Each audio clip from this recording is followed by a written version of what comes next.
Bahalag unsa atong ipos. Basta naa lang kay ipos-pos. Kag wala kay ipos, wa po tayo mapos-pos. Kaon pa taglami panagsa. Kay pirmi na lang taasin og suka ni. May na lang makatilot ta og lami. For today's video ay nagpunta ako dito sa meat shop. At nakabilian ako ng para gawin natin humba ngayon. Pwede na tayong magluto ng humba. Kasi gihidla na tag humba. Ayun at hinugasan ko. Ayan, hinugasan ng maayos. Tapos magluluto na tayo ngayon.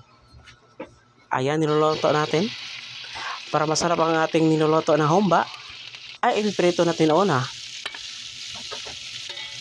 Unahin natin sa piprito. Tapos lalagyan ng mga lamas. Lagi lalagyan ng black beans.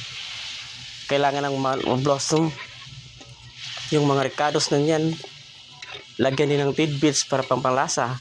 Para may matamis ang ating humba. Ayan, naluto ng ating pork humba. Ito naman ang aking pinakapaboritong ulam. Pork humba. Panagsar ko makakaon ani nga humba. Kaya gato ko sa buhol, pirmi ko makakaon. Labi nagpesta. Pero karon nagbas-bawas ko kaon ba yan eh. Kaya akong blood pressure hindi taas. May na lang palag sa makakaon ta og pork humba. May nang kami naghimo aning pork humba. Kaya para po malasan po namo ang among niluto. Ag unsa ba gyud kalami ang among hinimo nga pork humba. Ayon, nilagyan namin ng masarap na mga ricados. Tistingan na mo kaon. Og daghang salamat. Og maora to. Don't forget to like and share. And bye-bye.